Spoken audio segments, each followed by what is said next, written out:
Hello जी, जय माता दी, जय माँ दुर्गा। कैसे हो आप सब? उम्मीद करती हूँ कि आप सब बहुत बढ़िया होंगे। ना भी हो तो ध्यान रखना।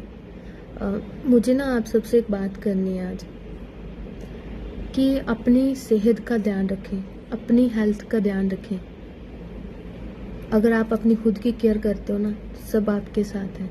इस दुनिया में कोई ऐसा नहीं है जो आपका ध्यान रख सके। हर किसी को किसी से मतलब है। जितने भी रिश्ते बने ना, वो मतलब के लिए बने हैं। लेकिन आपका ध्यान सिर्फ आपको खुद रखना है, कोई नहीं रखेगा, कोई भी नहीं रखेगा। मैं आपको एक बात बताती हूँ, चाहे वो आपके अपने सगे ही क्यों ना, लेकिन वो भी आपका ध्यान नहीं रखते। मुझे ना बेसिकली माइग्रेन की प्रॉब्लम है।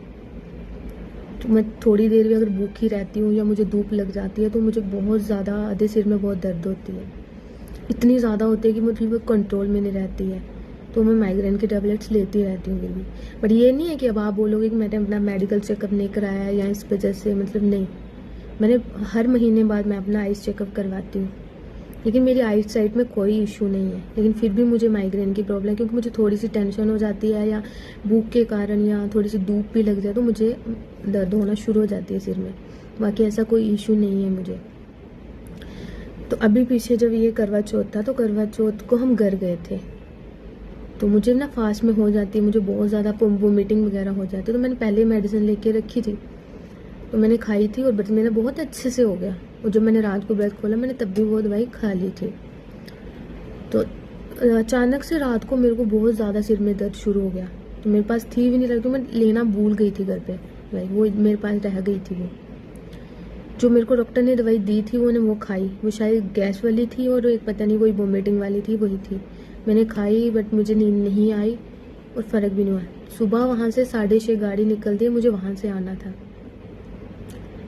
क्योंकि सुबह की गाड़ियाँ बहुत जल्दी पहुँच जाती हैं, क्योंकि 4-5 घंटे का सफ़र करना बहुत मुश्किल होता है।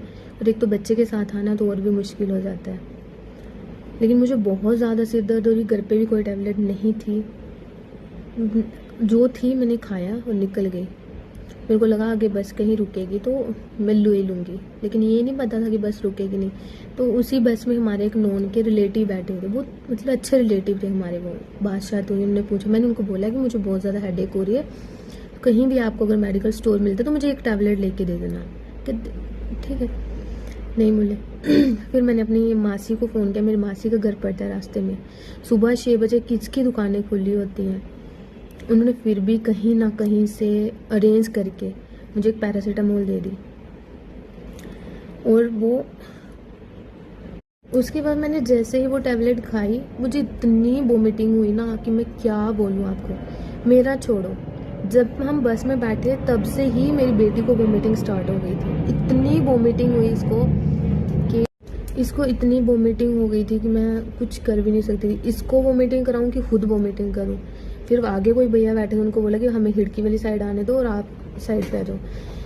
इतनी सी दर्द मुझे हो रही थी, मतलब कि मेरे को कुछ दिख भी नहीं रहा था, क्योंकि जिसको माइग्रेन होती है वो समझ सकता है कि माइग्रेन क्या होती है।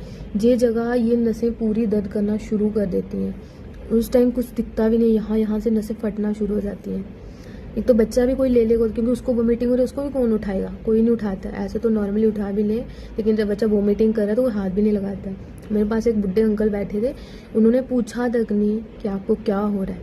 पूरी बस थी, पूरी बस में से जितने भी मेल फीमेल थे, सब ने कहीं ना कहीं से किसी ना किसी को फ़ोन करके कोई ना कोई मेडिसिन का अरेंज करा, क्योंकि रास्ते में कोई दुकान भी नहीं पड़ती है मेडिकल की, सुबह सुबह खुली भी नहीं होती हैं। शायद कोई 2 लड़के थे, उन्होंने कहीं ना कहीं से कोई अरेंज करके 2 टैबलेट दी। लेकिन जो हमारा, मतलब आप ये मत सोचें कि मैं इतनी लंबी कथा क्यों सुना रही हूँ। मैं इसलिए बोल रही हूँ कि जो हमारा रिलेटिव था गाड़ी में, जो मैं हमारे नॉन का था, उस बंदे ने उठ के ये तक नहीं पूछा कि आपको हो क्या रहा है, आपको कोई दिक्कत तो नहीं है। फिर हम वहाँ पर कोई एक लड़की थी, उसने एक टैबलेट दी, और जो लड़के थे उन्होंने जो टैबलेट मंगाई थी वो 2 टैबलेट मैंने खाई।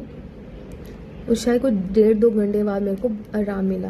मैं तो थैंक गॉड करती हूँ कि शायद वो भगवान के कोई फरिश्ते थे, उन्होंने मुझे बचा लिया, नहीं तो शायद उस दिन मेरी नस फट जाती सिर की। इसलिए मेरा मतलब कहने का ये था कि अपनी खुद की हेल्थ का ध्यान रखो, कोई किसी का सगा नहीं है। उसके बाद से मैंने भी कान मिले कि जब भी घर से बाहर निकलो अपनी दवाइयाँ साथ रखो। मैंने हमेशा रखी होती है, वोमिटिंग वाली होगी, पेट दर्द वाली होगी, सिर दर्द वाली होगी, ये हमेशा रखती हूँ। कभी भी रास्ते में किसी को भी ज़रूरत पड़ सकती है। मुझे फील होता है कि मुझे जो तकलीफ़ होती है सामने वाले को शायद वैसी हो रही हो। आजकल कोई किसी की हेल्प नहीं करता है। वो 100 में से कोई 10% लोग ऐसे हैं जो फील करते हैं कि इसको प्रॉब्लम हो रही है, अपने सगे तक नहीं पूछते हैं। तो मैंने आपको बताया कि उस बंदे ने ये तक उठ के नहीं पूछा था कि आप कैसे हो, आपको क्या हो रहा है। तो अपनी हेल्थ का ध्यान रखो, हो सके तो खुद की केयर करो, फिर दूसरों की केयर करो, क्योंकि बाकी दुनिया जाए बाढ़ में। कोई किसी का सगा नहीं है यहाँ पर, सबको सिर्फ मतलब का काम है, मतलब पूरा। तो आप अपना रास्ता नाप लो। आपको क्या सीख मिली वीडियो से ज़रूर बताना। जय माता दी।